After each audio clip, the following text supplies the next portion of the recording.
I mean, we know that they were experimenting on American citizens and spreading diseases in American cities. This is the stuff of movies. It is. And because you've been in this world that the average person really has no idea about, I have to ask you, who do you think is the real adversary of the West? What are you most concerned about in the world at the moment? And what about everything that's going on with Trump in Venezuela and Greenland? And then, do you think Jeffrey Epstein was a spy? Yes.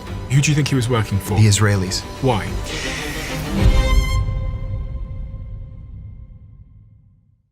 Listen, my team gave me a script that they asked me to read, but I'm just going to ask you. And the very fact that these conversations have resonated with you and you've given me so much feedback is something I will always be appreciative of. And I almost carry a weight, a sort of burden of responsibility to pay you back. And the favor I would like to ask from you today is to subscribe to the channel. If you would be so obliged, it's completely free to do that. Roughly about 47% of you that listen to this channel frequently currently don't subscribe to this channel. So if you're one of those people, please come and join us, hit the subscribe button. It's the single free thing you can do to make this channel better. And every subscriber sort of pays into this show and allows us to do things bigger and better and to push ourselves even more. And I will not let you down if you hit the subscribe button, I promise you. And if I do, please do unsubscribe, but I promise I won't. Thank you.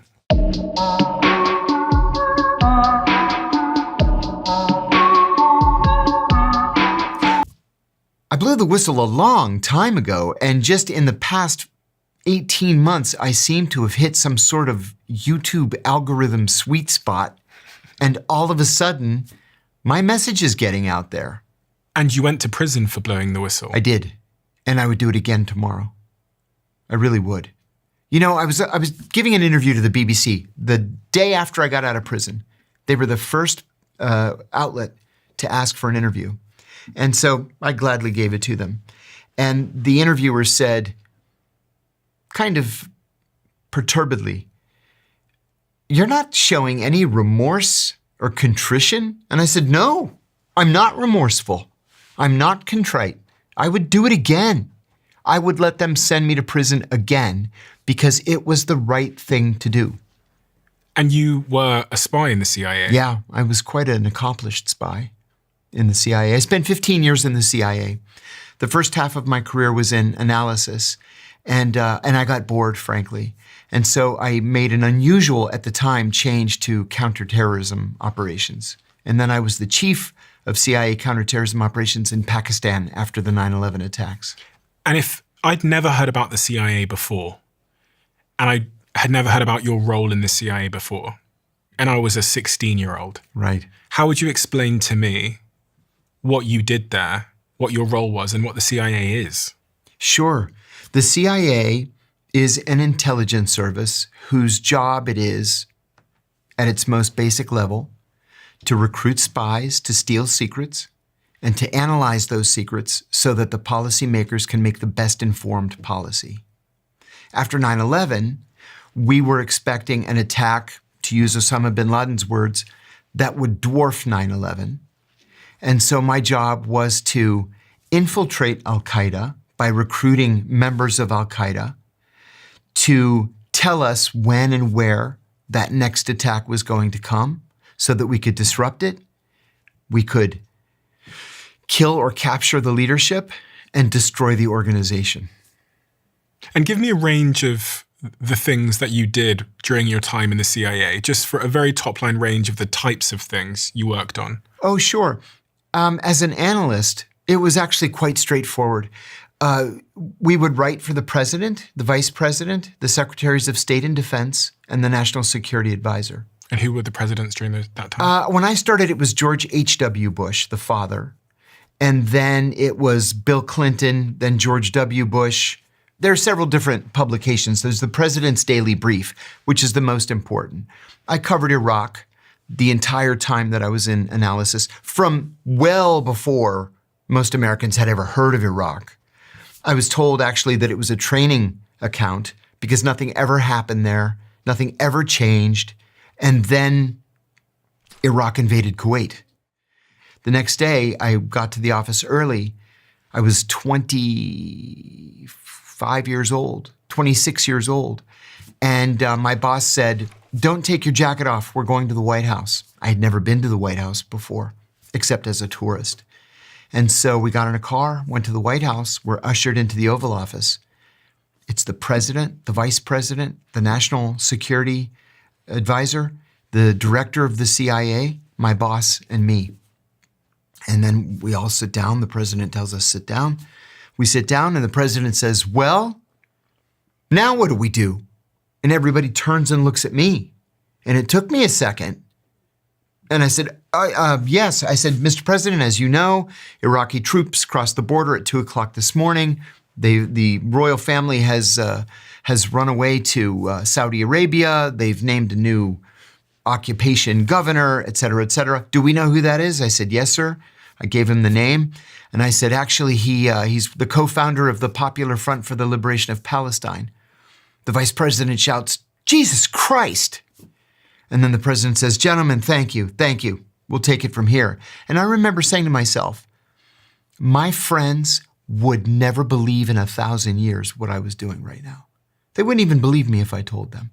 That's what an analyst does. When I switched to operations, again, the job was very straightforward. It was to recruit spies to steal secrets. But then if you're involved in counterterrorism operations, there are a lot of extras that you have to be trained in. So you go through the normal spy training. This is how you ingratiate yourself. It's something called the asset acquisition cycle. Spot, assess, develop, recruit. I meet you at a cocktail party. You seem like a nice guy. I introduce myself. I ask, so what do you do for a living? Well, if you tell me you manage a shoe store, I'm going to say, well, it was very nice meeting you. And I'm going to go on to the next guy. But if you tell me you work at the port, you work in the Ministry of Defense, you work in the Chinese embassy, I'm going to invite you to lunch. I've spotted you, I've assessed you, and my assessment is I'd like to get to know you. Then I begin to develop you. I'll give you an example. I was in Pakistan. I got a tip that Al-Qaeda, a group of mid-level Al-Qaeda fighters, was meeting every single day in a coffee shop at 10 o'clock in the morning. My Arabic was absolutely flawless at the time. And so I had a bushy beard that I grew for operational reasons. Can I hear some of your Arabic? Yeah. Tasharaf bimariftak. It's nice to meet you. Or Bismillah ar-Rahman ar-Rahim, Alhamdulillah, Malik Yumadin, Rahman ar-Rahim. So I bought an Arabic newspaper and I went to the coffee shop and I just sat there. And sure enough, at 10 o'clock, the four of them came in. One of them looked at me and I looked at him, and that was it. We made eye contact. I did that for a week. The second week, I was there drinking my coffee, sitting with my Arabic newspaper, and the one who had looked at me the week before, he nodded. So I nodded back. That was it. No communication otherwise. The third week, I'm a regular now. He recognizes me. So he says to me, Salaam alaikum. I said, wa alaikum assalam. May peace be upon you. And I say, and upon you peace. One day, he came in alone. And I said, Tafaddal, please have a seat. Sit with me. No sense in you sitting alone and me sitting alone. So he sat down. We started talking. And I asked him how long he had been in Pakistan. He said, I've been here for 5 years. I was in Afghanistan. I was making jihad against the Americans. And I said, that must have been hell on earth. He said that the bombing of Tora Bora was hideous. That was the word that he used. It was hideous. And I said, and what about your family? How's your family? He said, my wife and son and daughter are in Cairo. I've never met my son. He was born just after I left to make jihad. I said, I'm so sorry. And he said, yes, I'm lonely and I want to go home. And we continued this relationship. And finally, I said to him, let me take you to dinner. Let's get out of the coffee shop. The truth was I didn't want one of his friends to walk in and see us. So we went to a restaurant for dinner. And I said, listen, there's something that I haven't been truthful with you about. I'm not Lebanese. And I said, and actually, I'm American. Are you okay with that? And he says, I think so. I said, well, actually, I'm a CIA officer. And he says, okay. So he didn't run screaming from the room or pull a gun or anything. And he said, why do you want me? why do you want to talk to me? I said, actually, you have access to something that I want. It was very specific, and I told him what it was. And he says, and what will you do for me? And I said, anything your heart desires. And he said, I want to go home. I said, I can do that. You wanted information, presumably. I wanted information, very specific information. Which you can't share. No, I'll go right back to prison. So, we got him a passport. I bought him a first-class ticket, and I took him to the airport, gave him some cash to get himself started again. And I said, before you go, I have to ask you, why did you agree to give me this information?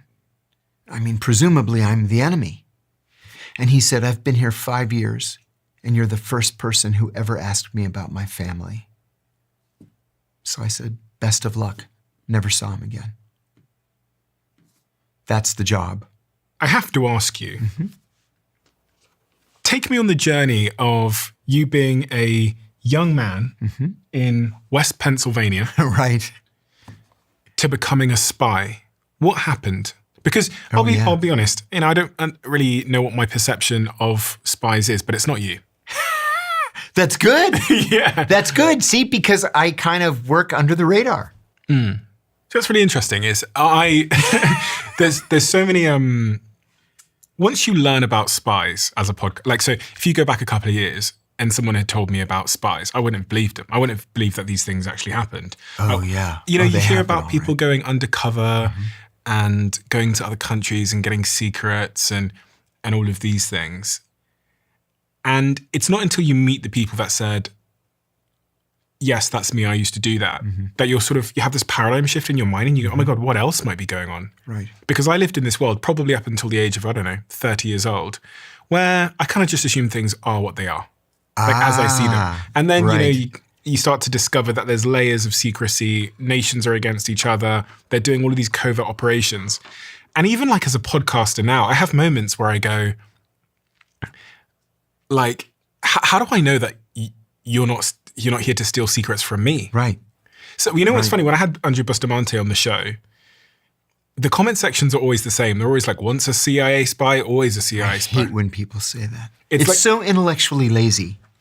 But I do wonder, and I go, okay, here's a super conspiracy theory. What if the CIA have made spies do really well in the YouTube algorithm so that all of us as long-form podcasters invite them on, and then they... You know what? I would agree with that. I would have agreed with that a year ago because Andrew Bustamante has really made a handsome living out of selling his experience. Yeah. And he's on every podcast. Yeah. But I am the most anti-CIA, former CIA person that's out there. But wouldn't that be the perfect CIA agent? I mean, if I weren't constantly criticizing the CIA as an organization that's just out of control. Do you think the CIA have a strategy for podcasters and for podcasting? I think, yes, now they do. It took them a little while to get current, but just like they, over time, developed a strategy with Hollywood, sure, they're developing a strategy with podcasters.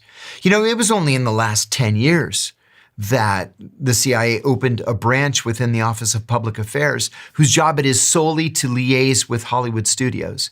The FBI's been doing this since the 40s. And the goal is that everything that comes out of Hollywood should be pro-CIA.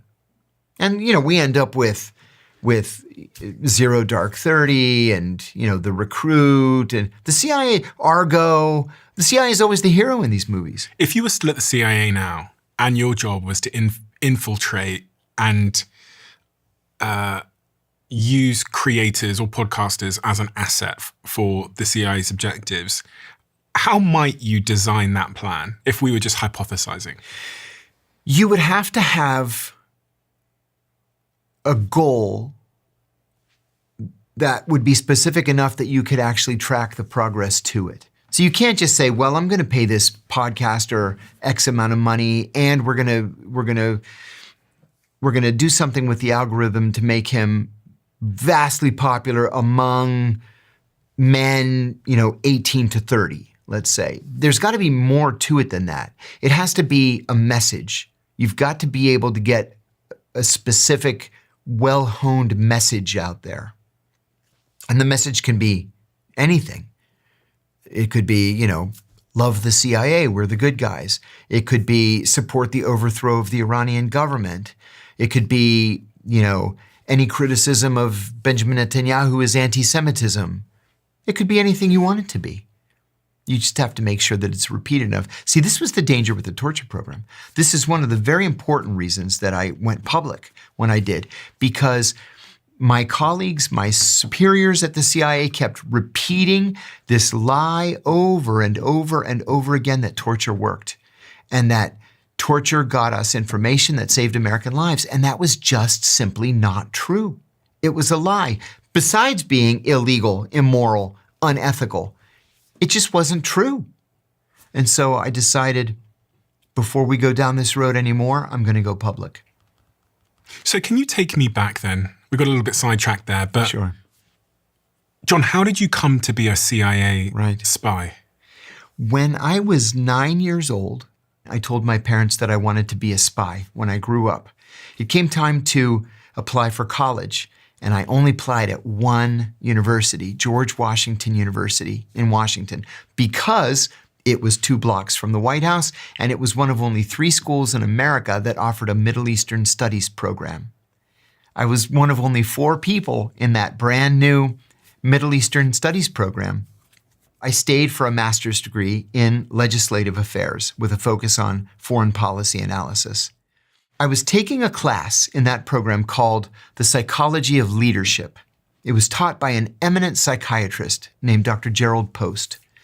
And he gave us an assignment one day where we had to shadow our bosses. We had to just follow our bosses for a week. Your bosses?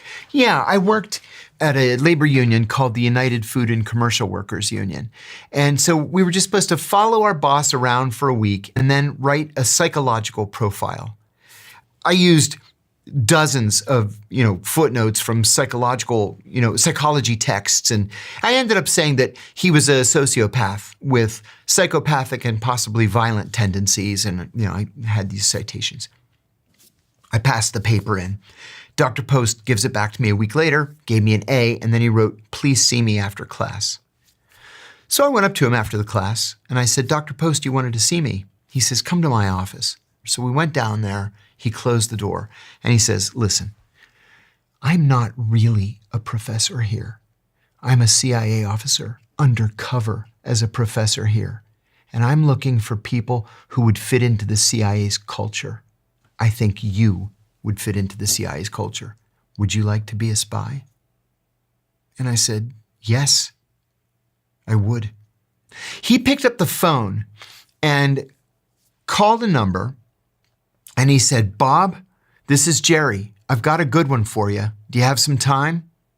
And he said, "Sure." He writes an address on a scrap of paper and he says, "Be at this address in 20 minutes. It was only 1 subway stop away. So I jumped on the metro. I went to Roslyn, Virginia, just across the river. I had to buzz to be let in. And a woman opens the door. She says, "Are you here for Bob?" And I said, "Yes." She says, "Come on in." I'm sitting there for a moment, and then this 6'6", 350-pound giant barrels out of his office, and he says, "John, Bob, how the hell are you? I want you to be at the George Washington University Medical School Saturday morning at 8 o'clock. We've got some tests for you." I said, "Okay." And then we shook hands, and I left. So Saturday morning, I went to the GW Medical School auditorium. There were 200 people there, and they handed us a test. My wife picked me up. She said, "How did you do?" I said, "I have no idea." Does your wife at this point know that you're applying for the CIA? Yes, and that was going to be pretty much the extent of what she ended up knowing. Because once I got in... But you were allowed to tell her? I was not allowed to tell her, no. So you told her anyway? Yeah. When I first applied, they said, "Listen, don't tell anybody because you may go undercover, you may go under deep cover, and we can't have people out there who know that you're a CIA officer." Presumably the CIA are smart enough to be able to check if you've told her. Yeah. And they ask you on the polygraph, Did you tell her? Really? And I said, yeah, I told her. She's my wife. What am I going to do? You know, but it got to the point where I'd get home from a day where, you know, I broke into some guy's house and planted a camera on a bug, and I'd get home and she'd say, how's your day? I'd say, great. What'd you do? Not a darn thing.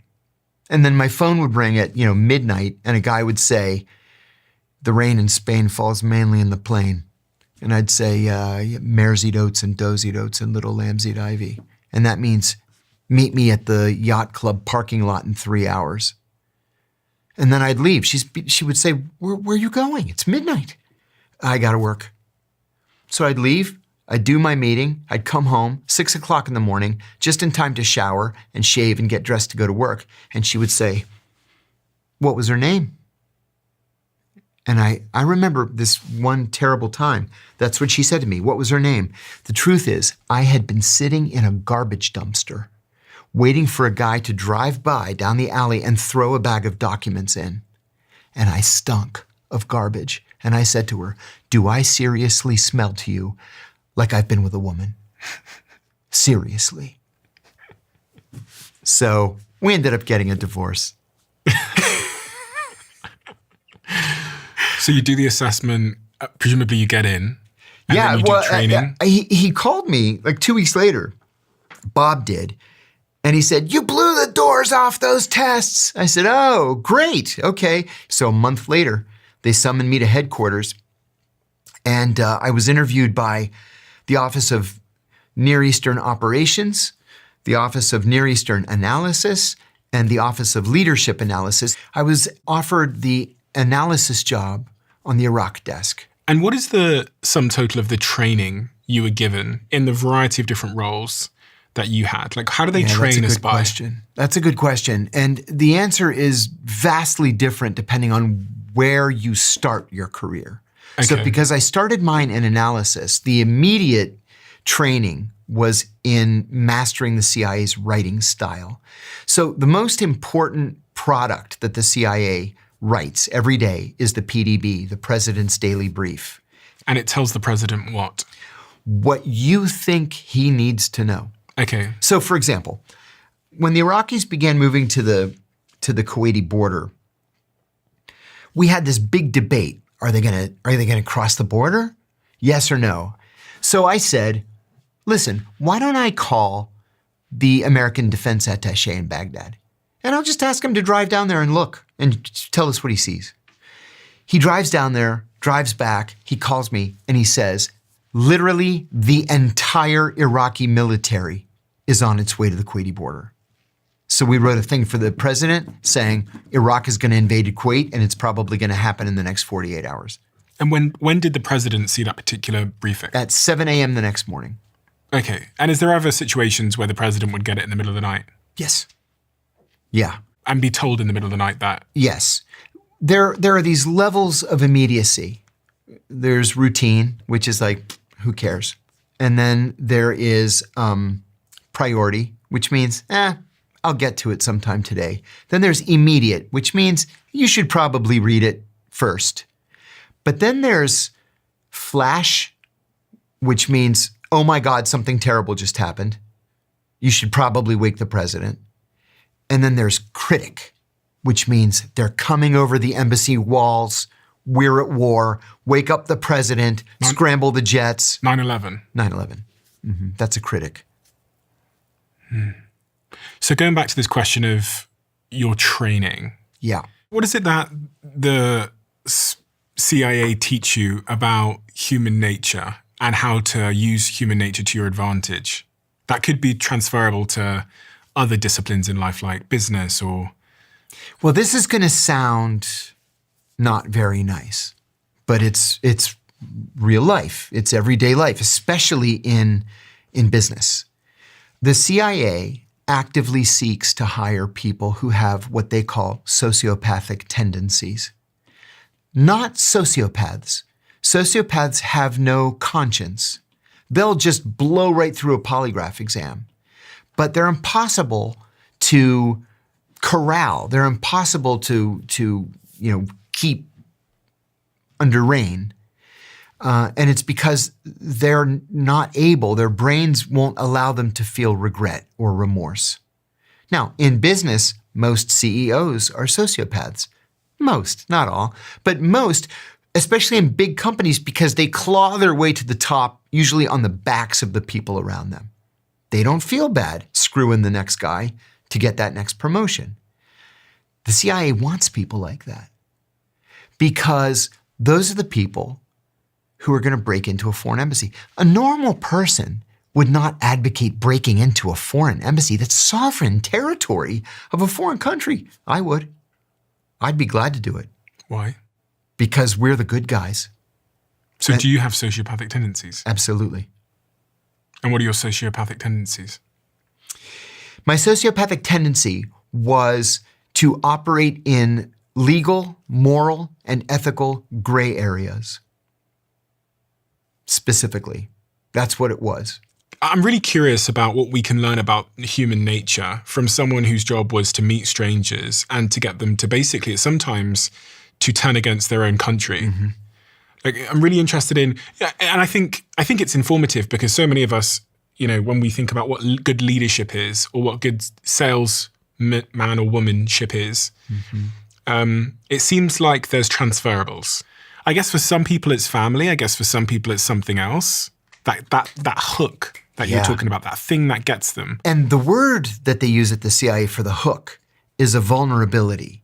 And it's not really a vulnerability in every case. Now, 95%, studies have been done about this internally at the CIA, 95% of the people who agree to become spies for us do it for the money, right? It's a simple cash transaction. You give me money, I'll give you secrets. 95%. So you telling me that you think human motivation is 95% driven by money? Yes. Really? Yes.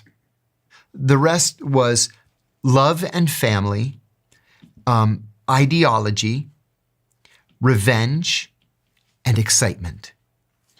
You're going to get a handful of people who are hooked on James Bond movies, and they will do it. I mean, you're going to pay them anyway, but they will do it just for the adrenaline rush. It's interesting because when I look at this list of things and I compare it to business, I would say it's slightly different from my experience of hiring people, specifically of hiring people.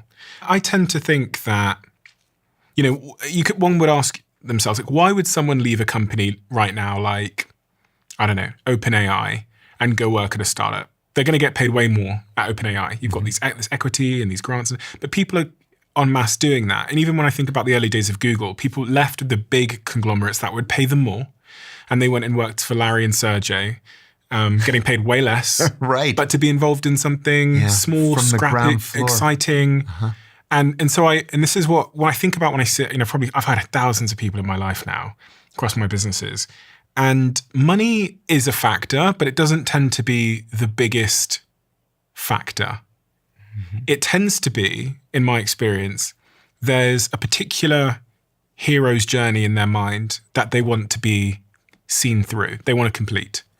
There's a particular way that they see themselves and they want to fulfill that. Oh, I could get that.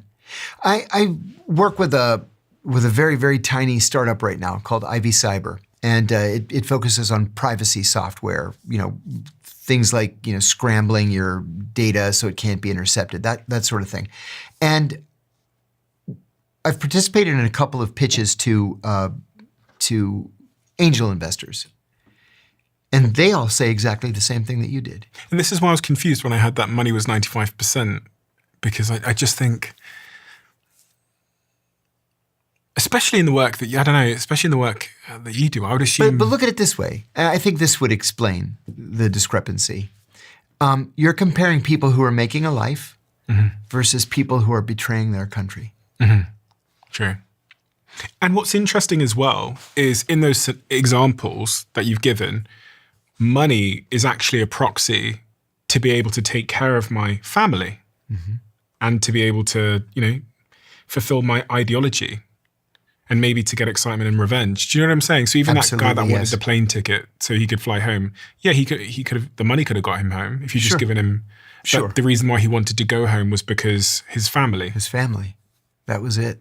What's the extent of the things that the CIA can get as a incentive for someone to turn against their nation to give secrets? Quite literally anything you can imagine. Even if it's against the law? Well, like, they're not going to get like drugs or, child prostitutes or no, not stuff like that. What if someone said, I want you to get me a green card? Oh, yeah, sure. What if they said... If the information's good enough, not a problem. What if they said, I want you to... I've got this tax bill. I want you to make the tax bill go away. Okay. Give me the plans to that Russian tank. We'll make it happen. What if it was an American? Would they speak to the IRS here and just get rid of it? Oh, if it was an American citizen, you mean? Yeah. No. But why? No. We normally don't recruit American citizens. By law, the CIA can't operate domestically, although they have offices all over the country. Those offices are generally to debrief business leaders, C-suite officers who travel to denied areas. For example, if you take a trip to North Korea, let's say, I'm going to call you and I'm going to say, you don't know me, but I'm from the CIA and I understand you just went to North Korea and I was wondering if I could come over to your office for an hour and just ask you about your trip.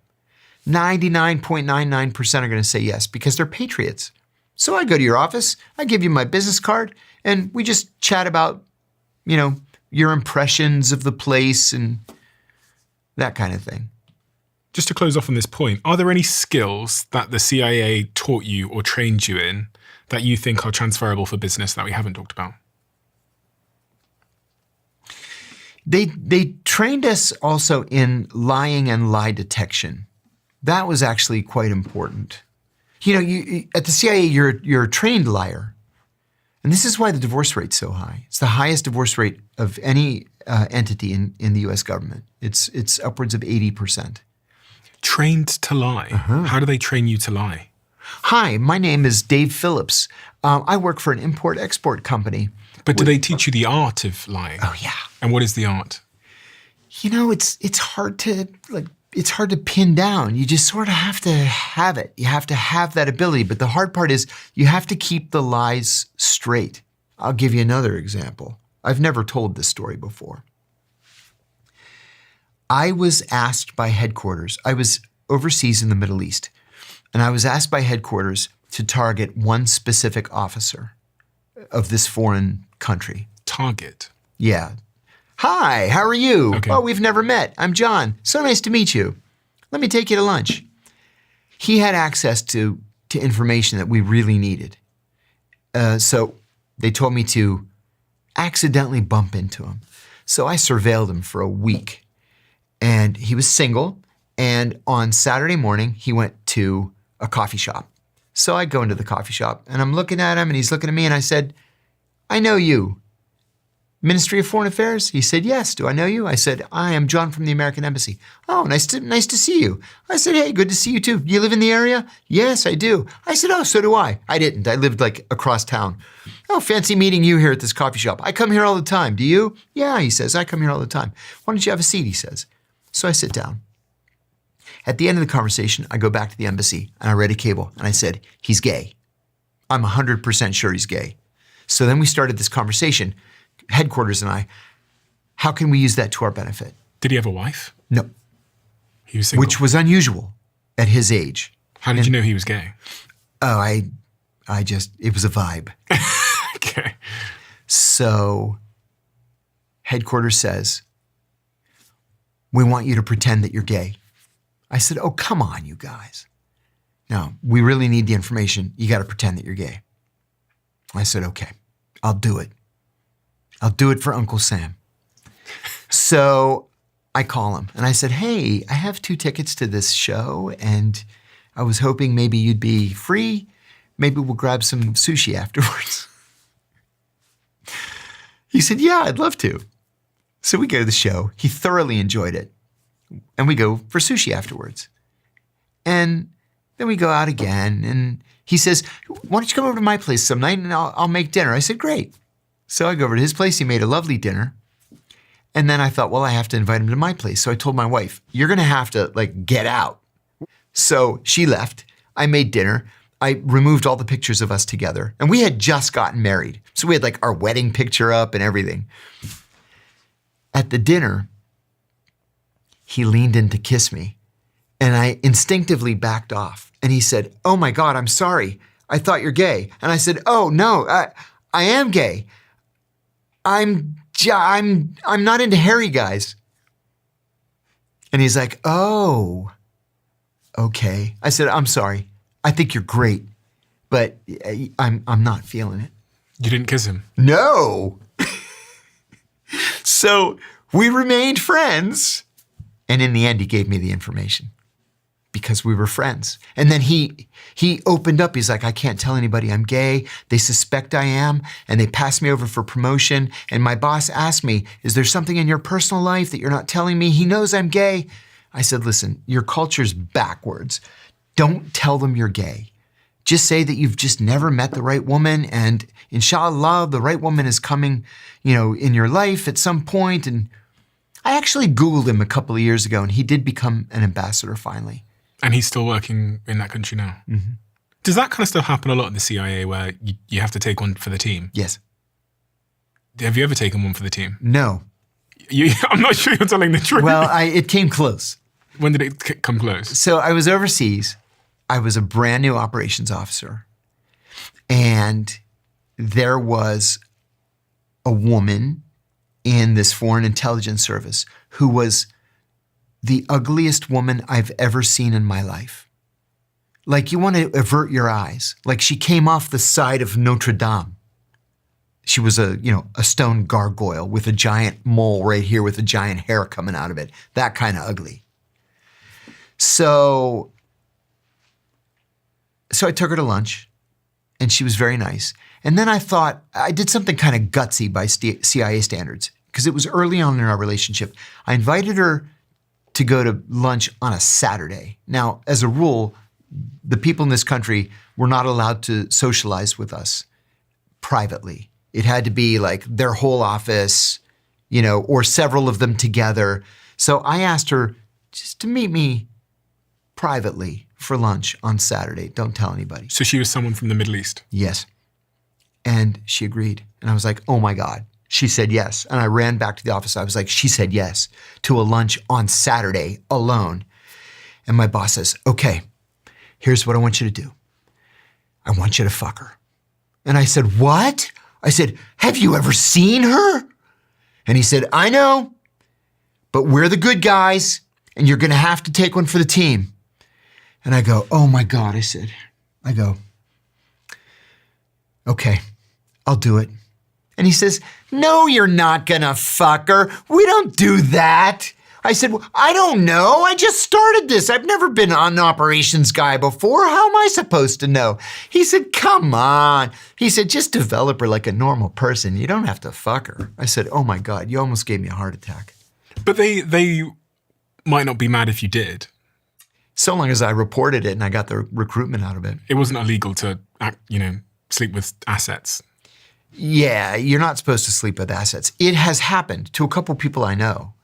And they end up being pulled back to the United States. You have to sit in the penalty box if you do that. You're not supposed to do that.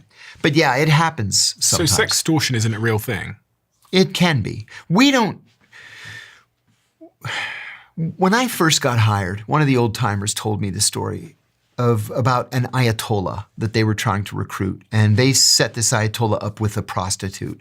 And he had sex with this prostitute in a room where they had cameras everywhere. And so they bumped him afterwards. They bumped into him and said, hey, we have all these pictures. And they laid out the pictures of him, butt naked with this prostitute. And he said, yeah, give me that one an 8x10. Give me 2 5x7s of that one. How about some wallet size for this? He's like, get out of here. And he said, after that, we just stopped doing that. It doesn't work.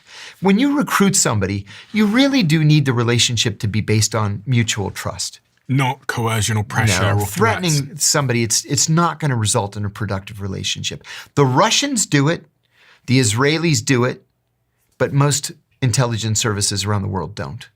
Because you've been in this world, what is it that you know about the nature of the reality that we all live in that the average person really has no idea about?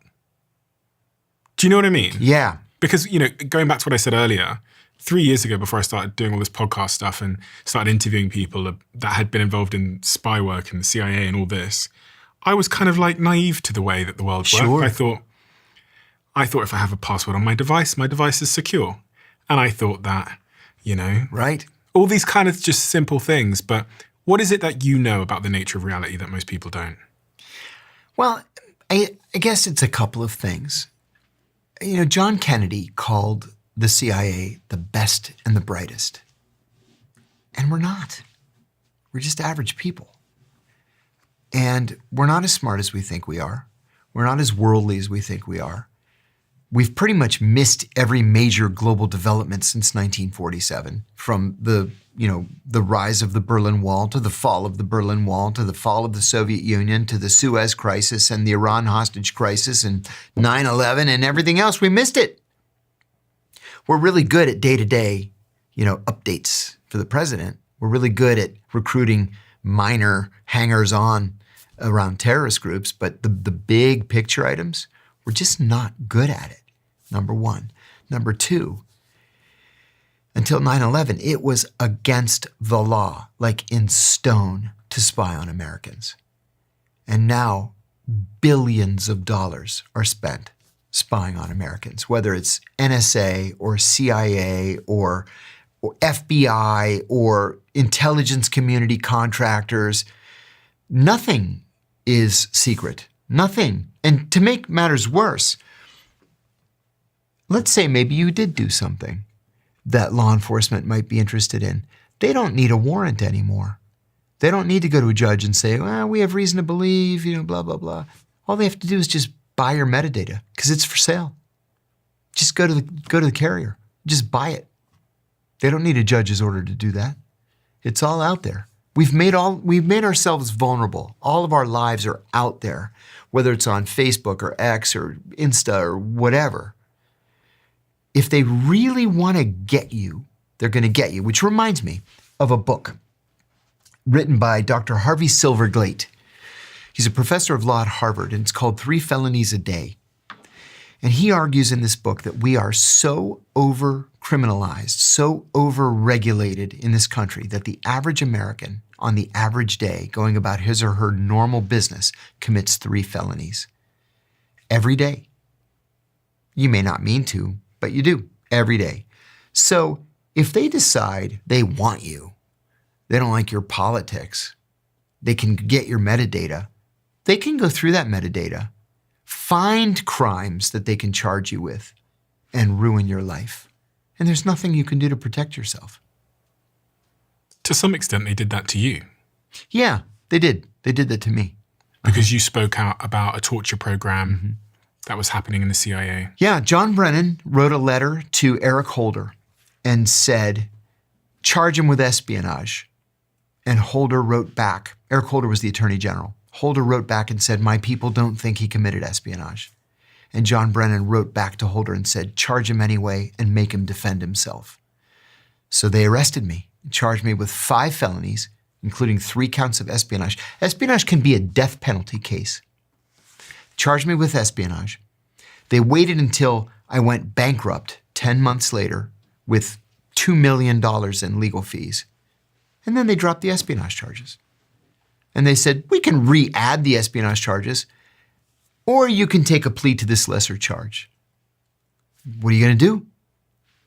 Roll the dice, knowing that the government wins 98.2% of its cases, according to ProPublica? Or do you just take the deal and make it go away? And that's what I did. And you got roughly 2 years in jail. Yeah, I ended up doing 23 months. Mm-hmm. And for anyone that doesn't know, this was because at some point in your career, you spoke out about torture programs that were happening in Guantanamo Bay and elsewhere. Yeah, and at secret prisons that the CIA had set up around the world, right?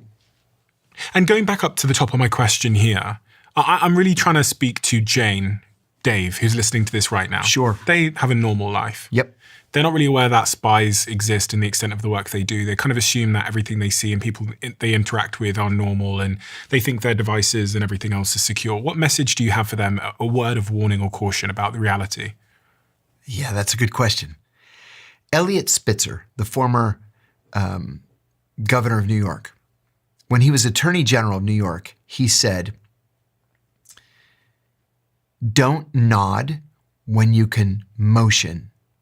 Don't speak when you can nod. And don't ever put anything in a text message." At the CIA on our very first day, they told us not to ever say or do anything that we would be ashamed to see on the front page of the Washington Post. I took that seriously.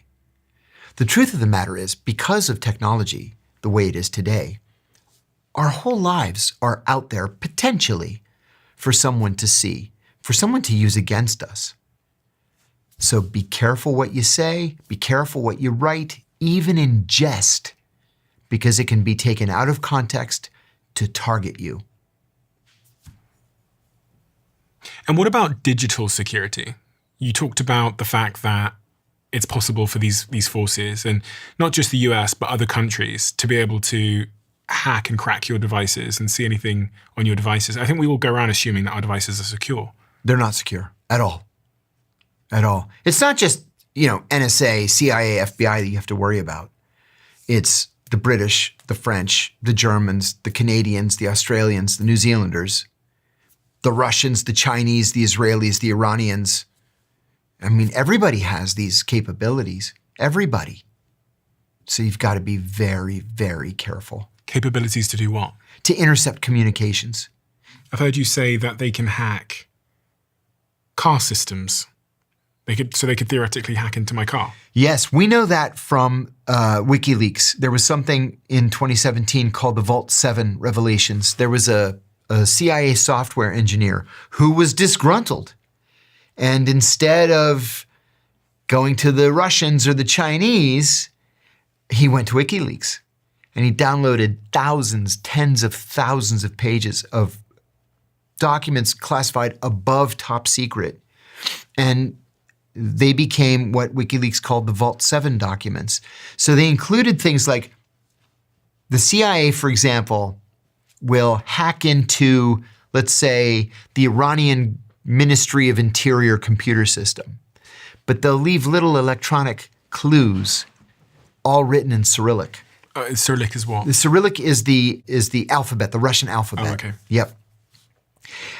Or they can take control of your smart TV remotely, and they can make the speaker turn into a microphone.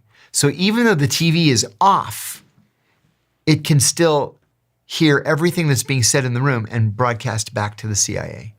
Can they do that with devices? Do they? Oh, they could do that. When I first got hired, they were able to do that. So they could be doing that right now with my totally. My iPad. Absolutely, yes. I've heard you talk about sleeper agents before. Yes. What is a sleeper agent? Yeah, the Russians are very good with sleeper agents. We Americans don't have, no other country that we know of uses sleeper agents. A sleeper agent is someone who is taken virtually from birth and trained to be of another nationality. For example, let's say you're born in Russia, and from the age of 2, they take you from your family with your family's acquiescence, and they take you to an American-style town that they've built out in the hinterland in Russia. And they teach you to speak English with an American accent. You watch American TV shows, you watch American movies, you eat American food, you get an American-style education. So I have no idea that you're not American. You speak English just like I do. You know all the same, social references that I make. You follow the Philadelphia Eagles, or the, San Francisco 49ers or whatever. And then they send you to the United States with a fake ID. What they'll do is they'll go through I was born in 1964, so they'll go through death records from 1964 and they'll look for deaths where the person was only a day or two old. And they'll take that name and the birth date and they'll get a social security card with the birth date. And then they'll use the social security card to get you a passport, an American passport. So you come here on your American passport, everything's legit. Now your name is, Bob Smith, which was really that baby's name that died. And you get a job, let's say, as a travel agent. And you may work as a travel agent for 20 years and never hear from them. But then they'll activate you and they'll say, we want you to go take care of this target over here. Kill him. Yeah. Or we want you to get a job at the Defense Department and give us everything that you can steal. Whatever. There's a woman in my neighborhood who was outed as a sleeper about a year ago. She was an elementary school teacher and they grabbed her and they ended up trading her back to the Russians for 2 Americans. So they're out there. I interviewed a sleeper, a former sleeper, on my own podcast a couple of weeks ago. He was from the East German Intelligence Service, and he was raised as an American and sent to New York. He got a job, I forget doing what, like restaurant supply company or something like that. And he got married and he had a daughter. And he told me, as soon as I looked at her face the day she was born, I realized this life wasn't for me anymore. So they sent him an activation. What they do is they'll send you a radio message. And he didn't respond to it. And he told me he was on the subway one day. He's just standing there holding the strap. And this guy came up to him, and the guy grabs the strap next to him and whispers in his ear, if you don't report back, I have to kill you. And so he ran straight to the FBI field office in New York. And he said, I'm an East German sleeper, and I want to turn myself in. And he became a prolific source for the FBI. So he was taken as a young person. Yes. What was his story? Yeah, taken as a young person, sent to Russia to become American. Mm-hmm. They set him up with this phony identity. Mm-hmm. And then after he had gone through all the training, he came over here young. He was like 20 or 22 and did this for 25 years. And then he said as soon as his daughter was born, he was like, wow, this is what life is for, not being a sleeper. Do you think the average person listening to this conversation right now is interacting in their life at this exact moment in time with someone who is involved in espionage, spying, the CIA, or some international equivalent? Probably not. Because they're mostly focused, foreign intelligence officers are going to be spread out all over America. If a listener of this podcast is working in a defense company, a defense contractor, anywhere in America, then my answer is yes. Yes, you're probably encountering espionage of some sort or somebody committing espionage, whether it's Russian, Chinese, or Israeli. They're the 3 biggest ones that go after us. In Washington, I mean, foreign spies, there could be as many as 10,000 in Washington. I remember my first wife, she was teaching ballet at a small private school, and one of the students there, they were all like 4, 5, and 6 years old. One of the students there, her father was a Belgian diplomat. And so we would sit and talk, and oh, aren't the kids talented? And oh, this is so much fun. They look so cute in their little tutus. And then I went to work one day, and as I was walking in, he was walking in. And I said, oh, come on, Peter. And he's like, I thought you were a spy. And I said, I actually didn't think you were a spy. And he was just going for a liaison meeting. And we had a good chuckle about it. And I said, listen, don't tell anybody, right? Right, sorry. So I'm trying to figure out how many spies do you think there are in the United States? If you think about Foreign spies. Foreign spies, domestic spies, people that are basically undercover. Including Americans, you mean? Including Americans. The number of CIA employees is classified. The number of CIA employees undercover is actually even more highly classified. I can give you a guesstimate. But also, you know, Russia, China. Yeah, 50 to 60,000 altogether. 50 or 60,000 in the United States. Mm-hmm. So by a couple of degrees of separation, if you know 100 people. Yeah, you're probably going to know one. Sure. You said there's probably about 50,000 in the United States. So I've just done some quick math on my notepad here, which means that in order to know one, you'd need to meet 6,600 people. Okay. Because the US population is roughly 330 million people. That's right. And then I did some other maths and did some research, and I asked, the question I was trying to figure out is how many people does the average person meet a year? And it's roughly about 3 to 10,000 people. So, theoretically. So the chances are good? Every year, statistically, according to my napkin math, you're meeting one of these undercover spies. One a year. There it is. Now, that number I gave you is, I'm lumping like all CIA people and all foreign intelligence officers in the United States. Interesting. But again, if you work for an American defense company, Northrop Grumman, Lockheed Martin, Boeing, any of them, your chances of encountering a foreign intelligence officer are even money. Can't you, as a spy with the United States, ask the United States to give you loads of money? Like, can't you say, "Oh, you really want me to go do that? Can I have $1 million?"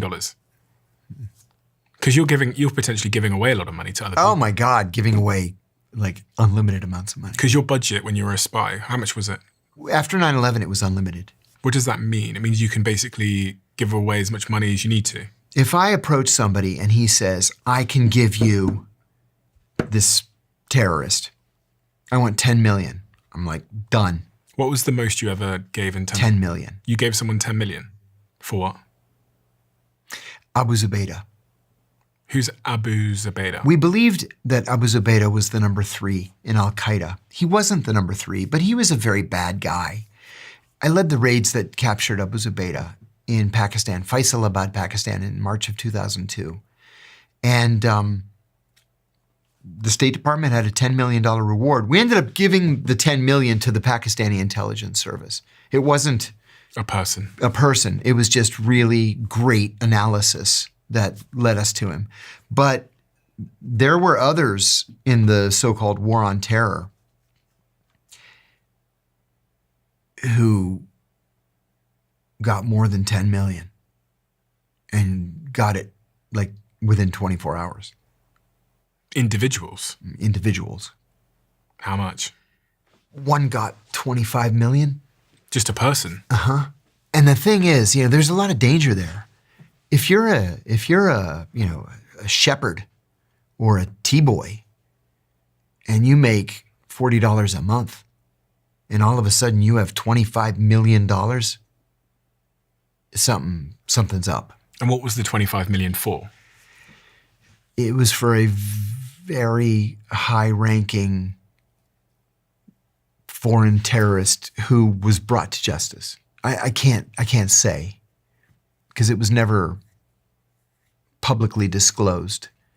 But what we would have to do in a situation like that is we would have to tell the source, you can't live here anymore.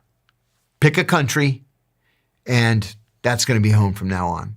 And then we go to that country and say, hey, can you do us a solid? We've got this guy who, he really came through, and he's not going to be a burden on your economy. Because he's got $25 million. Mm-hmm.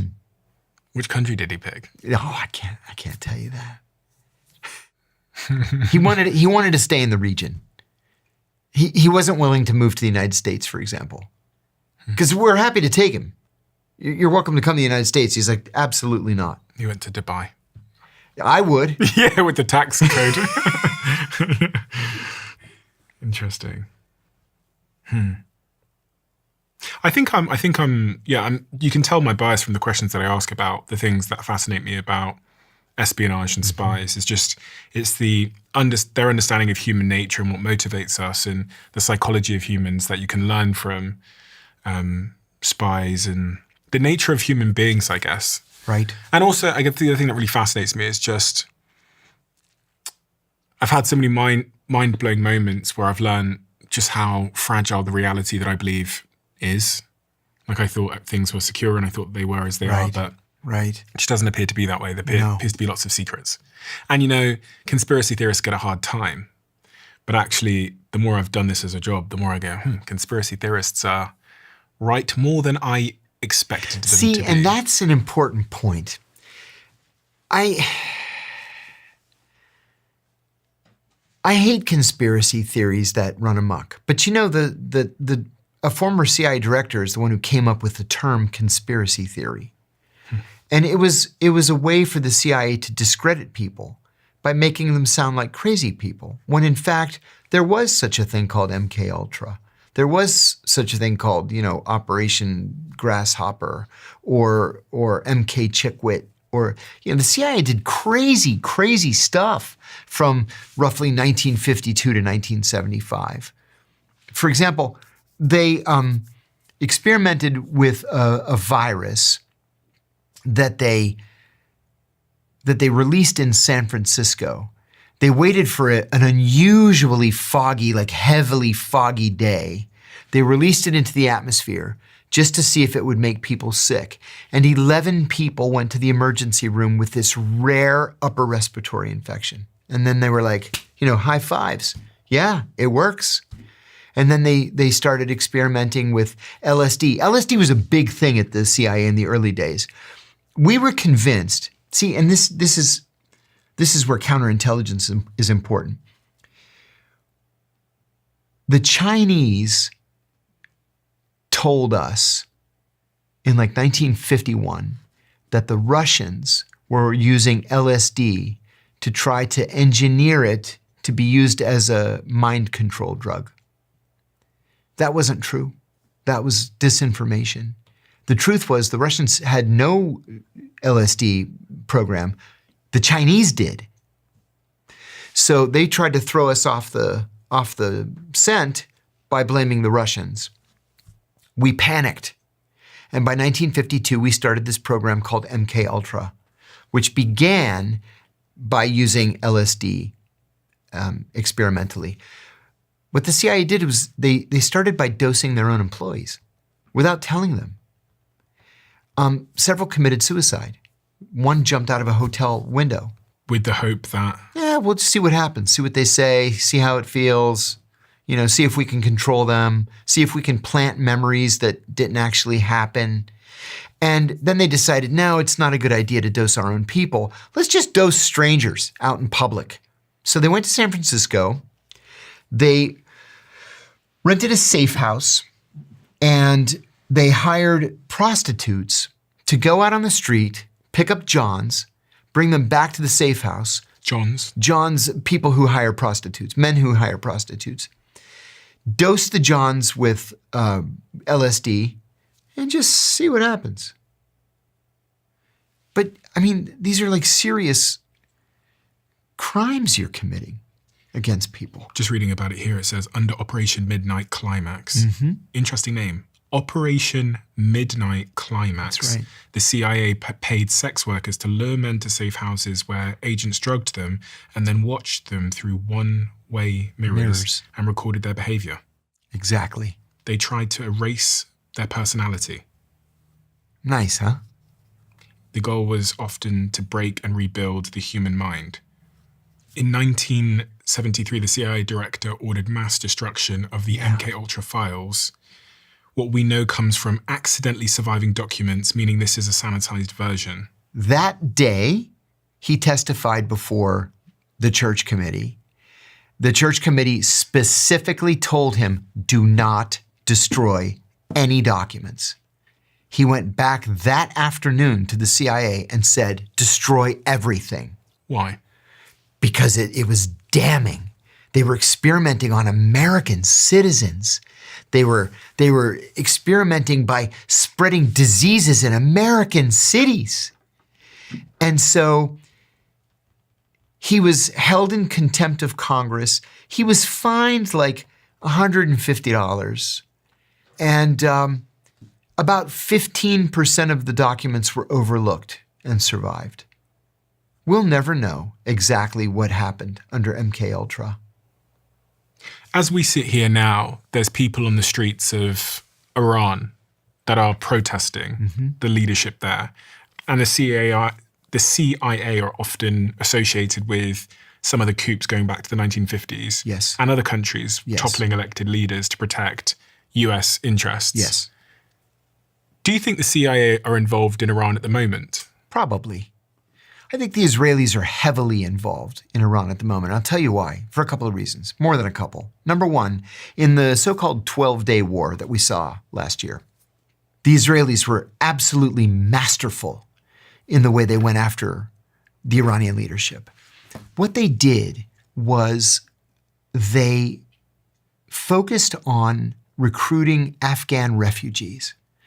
Iran was home to more than 2 million Afghan refugees. And as essentially illegal aliens, they could not avail themselves of medical care, the welfare system. They're starving, right? They only eat if they can beg for enough to buy food. And so the Israelis went to these people very discreetly and said, hey, we'll give you $200 a month if you tell us where the generals live. In which apartments do the generals live? Where do the nuclear scientists live? The Israelis killed the top 12 generals across the entire Iranian military and killed almost every Iranian nuclear scientist.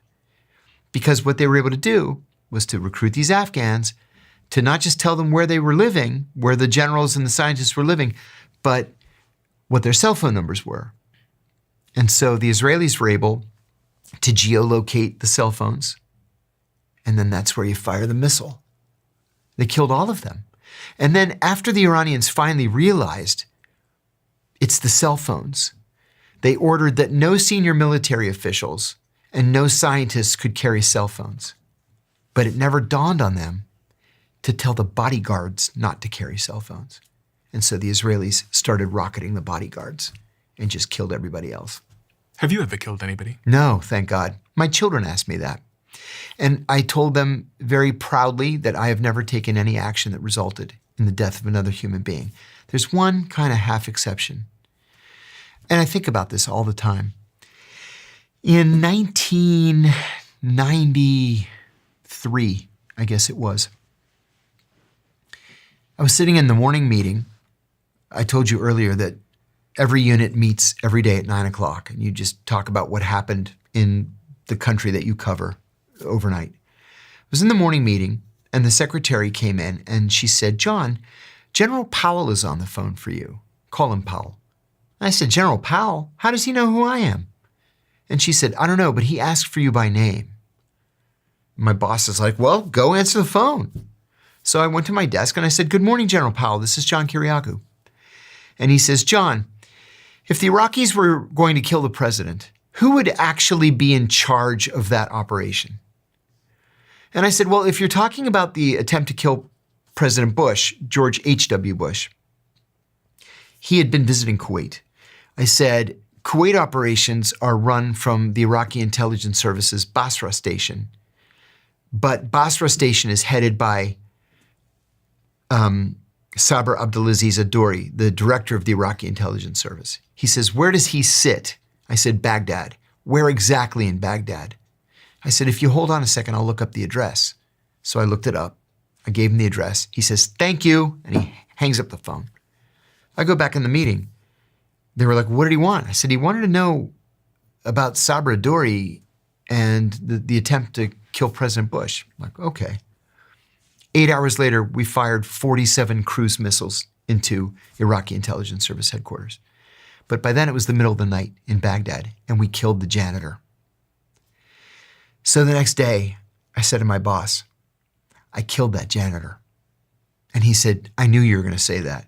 You didn't kill the janitor. You had no idea what Powell was going to do with the information. I said, I know, but I still feel guilty about it. Other than that, thank God, I never had to do it.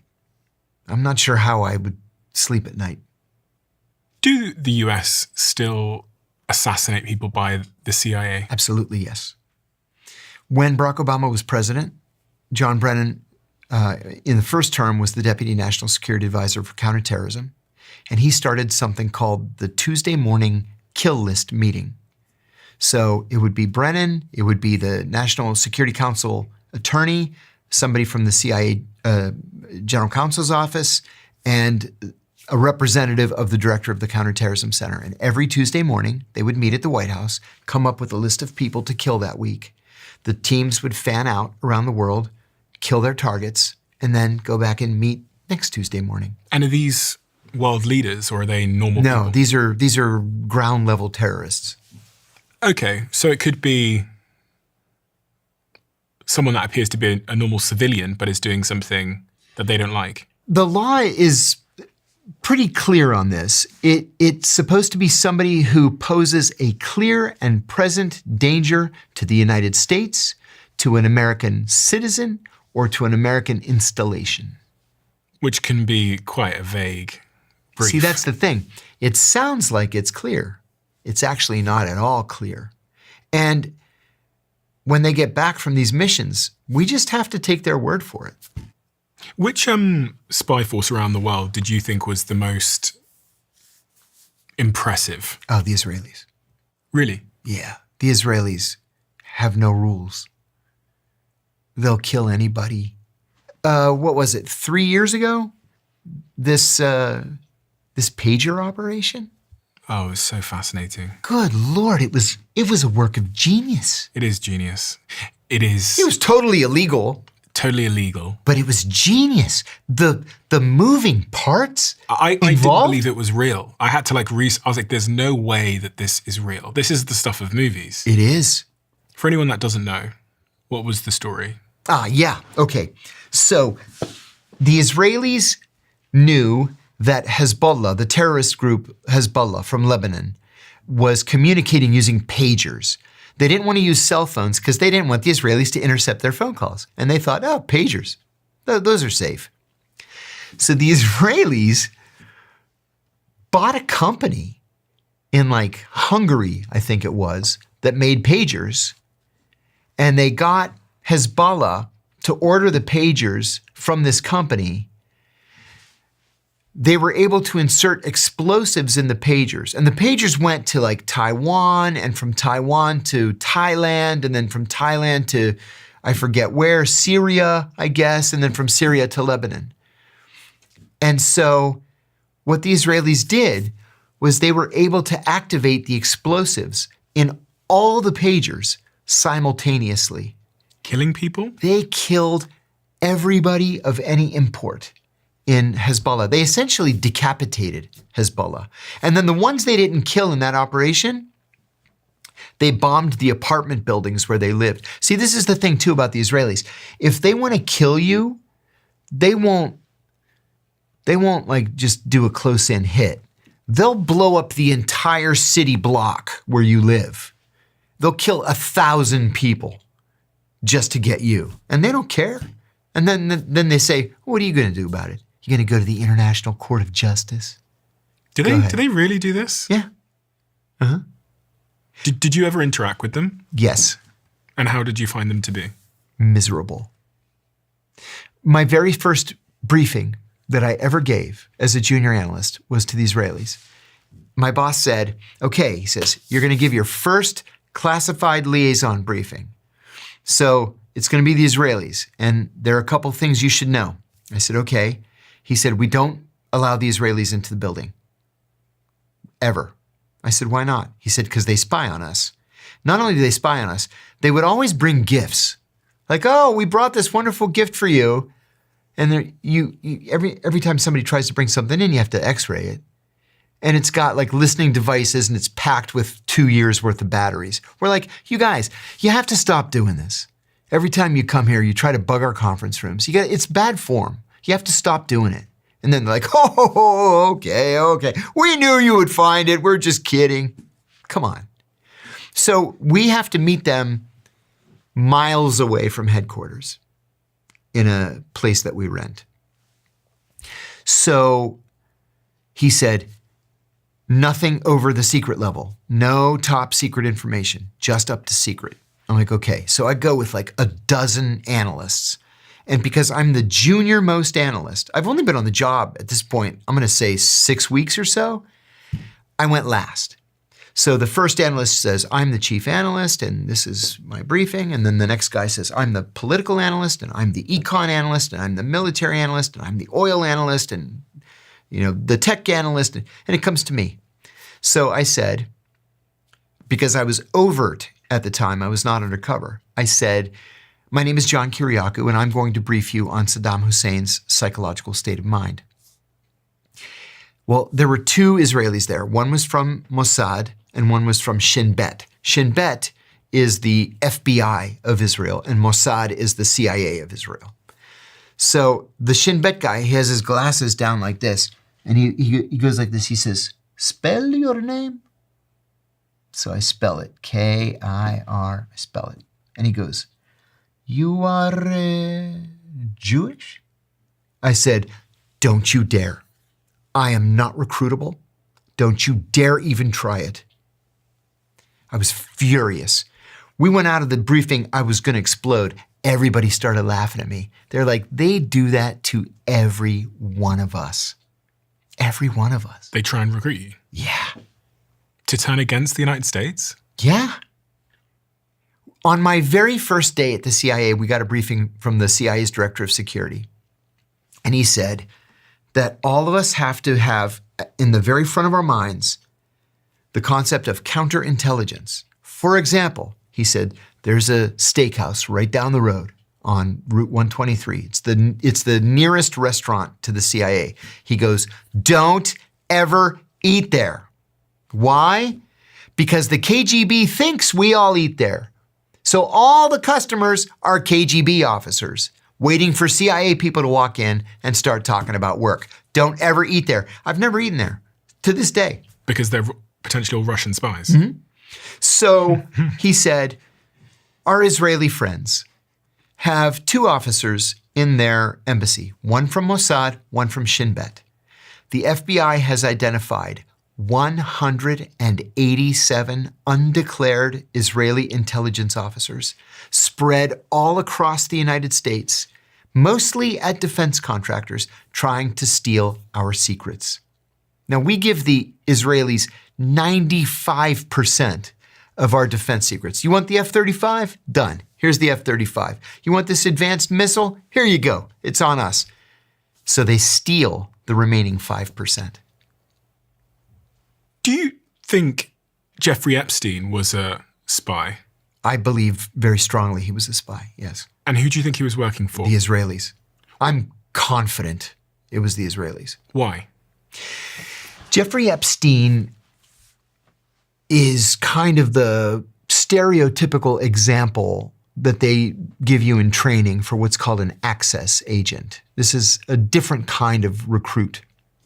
So, for example, if you're a foreign intelligence service and you want information, like close-in information from a former president, from the CEO of the biggest company in the world, from a member of the British royal family, you're not going to recruit these guys. You're not going to recruit Bill Clinton or Bill Gates or Prince Andrew. So you do the next best thing. You recruit somebody who has regular access to them. And that person that you recruit is going to need to make these people feel comfortable and appreciated. And so you give him plenty of money. So he has this house on an island, or he has the whole island. And maybe you bring in young girls, you get them in compromising positions, just in case you need to use what's called compromat, compromising pictures. We know now that Jeffrey Epstein's house on the island had video cameras, hidden video cameras in literally every room, including the bathrooms. Why? why would he care what was going on unless it was to use that information against people? As I said, only the Israelis and the Russians use extortion as a motivator. So would they have made Jeffrey Epstein rich Yeah. in order to give him that access? Yes. How could they have done that? Oh, that's easy. I mean, you do. I mean, governments are the only ones really that can launder money unfettered. And you can also do it through real estate, through fine art, and through horses. Those are the three easiest ways to launder money today. Fine art, real estate, and racehorses. But presumably he would have spoken out at some point, no? He would have said something or... No. But it would explain why he got a sweetheart deal in 2006. I mean, this is a guy that's been convicted of child sex crimes. And he gets 6 months of house arrest with an ankle bracelet? We have mandatory minimums in this country. That's a 5-year mandatory minimum, first offense. He definitely had some interesting power, didn't he? Mm-hmm. Mm-hmm. And Alex Acosta, who was the prosecuting attorney at the time and then later became Secretary of Labor under Trump, Trump 1, Alex Acosta said that he was ordered by the Attorney General to give Epstein the sweetheart deal. Well, who's the only person that can order the Attorney General to do something? It's the president. So was it because Epstein was working on Clinton? Most of the people down there were Democrats? I mean, what was the reason? Maybe he was working for the US government. It's possible that he could have been doubled against the Israelis or others. Sure. Sure, that's possible. If you had to bet, what would you say? If you had to bet everything you have on either him being a spy or not a spy, yeah, what would you bet on? He was a spy. I feel very confident in that assessment. I debated Alan Dershowitz about this on the Piers Morgan show one time. It was Scott Horton and me who said that he was an Israeli spy, and it was Alan Dershowitz and General Danny Ayalon, the former head of Mossad. Ayalon was kind of into it in terms of having a fun time. He was just having a fun time with the conversation. He wasn't going to admit to anything. Dershowitz was Epstein's attorney. So I said that I believed Epstein was an Israeli spy. And Dershowitz interrupts me, like attorneys do. And he says, that is outrageous. If he had been a spy, he would have told me because I was his attorney and I could have gone to the White House and I could have gotten him a better sentence. And I said, wait a minute. You could have gone to the White House to say, go easy on Jeffrey Epstein because he's an Israeli spy collecting information from American politicians? If I were the president, I would have hung him from a tree. And then Piers Morgan said, General Ayalon, was he a spy? And he goes, who knows? Who knows? It's like, come on, man. Who do you think is the real adversary of the West? Because we often talk about it being Russia or... I think it's China. Why? What is it that we don't realize about China and their agenda? Oh, wow, so much. The Chinese are so good at what they do, and the Chinese are so patient. You know, in the United States, we don't have long-term timelines for anything. When we want something, we want it now. Is that in part because we have this 4-year election cycle? Yes, I believe that it is. The Chinese will plan for something 25 years down the road. Because they'll still be in power then. Mm-hmm. Yeah. And so, you know, they're really good at stealing technology. There are more Chinese PhD students in the hard sciences here in the United States than you can shake a stick at. They're everywhere. They're at every major university, and they're really, really smart. And then oftentimes they'll say, oh, you know, I've had such a great experience here. I'd like to stay in the United States. Yeah, I bet you would. I bet you would. So you can spy for China. Do you think that's happening? Every single day. You think that Chinese students are in America spying on behalf of China? Yes. Yes. How could you be so sure? I'm 1,000% sure. How could you be so sure? Because we frequently arrest them and then trade them for Americans who are in Chinese prisons. Yeah. And they're masquerading as students. PhD candidates, always in the hard sciences, always. So China are the long-term adversary. And what is it that China want? What is it they're doing? And what is the outcome? I think they want a couple of things. I think that on a more immediate basis, they want reunification with Taiwan. It's going to happen someday. Even the Taiwanese will tell you, yes, we're a part of China, but we're kind of not a part of China. We're not really independent, but we are kind of independent. Even American policy is that Taiwan is a part of China. And eventually, someday, they'll be reunited. Do you think with everything that's going on at the moment with Trump in Venezuela and Greenland, this is going to create cover for? Oh, I was hoping you would ask me a question like that. I think that's a very important issue that the media really aren't talking about. So let's put it in the context of what happened last week in Venezuela, because they're all moving parts of the same policy. So we sent a Delta Force squad into Venezuela a week ago, and we snatched President Maduro, and he faces international narcotics trafficking charges in New York. Okay, some people are for that, some people are against it. Whether you're for it or against it, it's happened. There's nothing we can do about it now. But that operation may have inadvertently given the green light to something that both the Russians and the Chinese have long sought. The United States really is the only true superpower in the world. You know, the Chinese have a lot more people, they have lots of nuclear missiles, but they have one aircraft carrier. We have 12, soon to be 14. We have way more long-distance bombers. We have way more fighters. The Russians are bogged down in a war in Ukraine. They're winning the war, but they're bogged down nonetheless. So did this reinstitution of the Monroe Doctrine, saying that, you know, from 1814, that the Western Hemisphere is the territory of the United States, it's up to us to protect it from foreign powers. Well, in 1814, that meant the British Navy. We don't really need a Monroe Doctrine, and it's not up to us whether the Argentines want to have good relations with China, for example.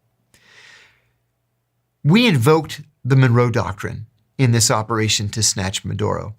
So does that mean then that if we have a sphere of influence that is the Western Hemisphere, that the Chinese have a sphere of influence that includes Taiwan, that the Russians have a sphere of influence that includes Ukraine? Because that's kind of what it seems. It looks like we've given the green light to both of those countries, and that we're conceding the fact that it's a unipolar world right now in favor of a multipolar world. Now, personally, I think a multipolar world is safer. What's a multipolar world? Multipolar world is where there's not just one superpower. There are three or more. So in terms of policy, this simple act of just sending a team in to grab Maduro has turned international diplomacy on its head. What do we do if the Chinese invade Taiwan? Do we really want to send American soldiers to fight and die for Taiwan? What do you think would happen if China tomorrow said, you know what, we're going to take Taiwan? You know what, honest to God, I think nothing would happen. I think we would rush to protect Australia, Japan, South Korea, the Philippines, Thailand. We'd rush to protect them. Why? Because they're major non-NATO allies. They're good friends, close friends. But in terms of going to Taiwan to fight Chinese soldiers, I can't imagine it. Trump told the New York Times that whether China moves on Taiwan is ultimately up to Chinese President Xi Jinping, not the USA, adding that he's told Xi he would be very unhappy if China changed the status quo. He claimed he doesn't think Xi will act while he's president. See, and that is actually what the long-term policy is. The long-term policy is, sure, someday, to be determined later, you guys can unify. Just don't do it while I'm here. Yeah, don't do it today. Maybe when Trump goes. God forbid. So going back to this point, you said they want Taiwan. What else do you think China want? Well, do they want to see the US fall? yes, sure. And are they actively doing things to encourage that? Yes, but not the things that you would expect. Instead of running around the world, overthrowing governments, invading countries, which is what we do, they go to countries and say, hey, you need a new highway system? We'll pay for it. You need a new airport? No problem. You need a new hospital, electrical grid? We have plenty of money from our gigantic trade surplus. We'll pay for it. We just want to have really good, friendly relations with you. And that's what they do. The Chinese essentially own Africa right now. What are you most concerned about in the world at the moment? What does actually keep you up at night? What frightens me the most is that the US government over the last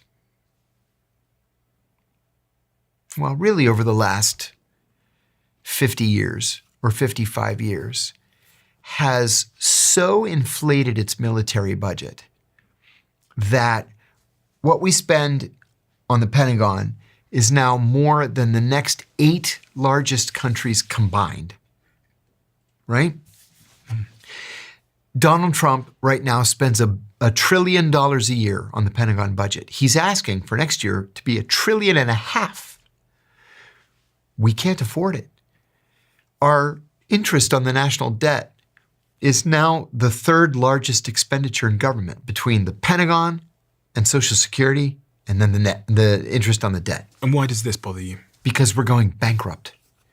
And all the while, the Chinese are letting us spend ourselves into oblivion. The Chinese don't spend that kind of money. How come I can't have a bullet train that goes 400 miles an hour?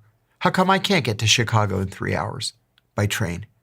How come the airports in my country look like shit and you go to Chinese airports and they're pristine with like the most amazing services and the best restaurants? How come Chinese roads don't have potholes? And in my town, it's like driving across Bosnia. It's because they decided not to spend their money on weapons. They spend it on infrastructure. Do you think that's likely that the US could go bankrupt effectively? I do. Yeah, I do. We can't keep up this pace. It's not possible. We're going to have to raise taxes and cut the budget. What's the most important thing that we didn't talk about that we should have talked about, John? Ooh, that's a good question. One of the most important things in my life, to tell you the truth, is the issue of ethics. I love this country more than anything else in the world. And I want it to do the right thing. We're a country of laws. And we have to obey our laws, which is why I blew the whistle on the torture program. Who's not obeying the laws? Our government. In what way? We've gotten to the point, and it started around the year 2000 or 2001. We got to the point where if we want to do something, we just do it. Like what?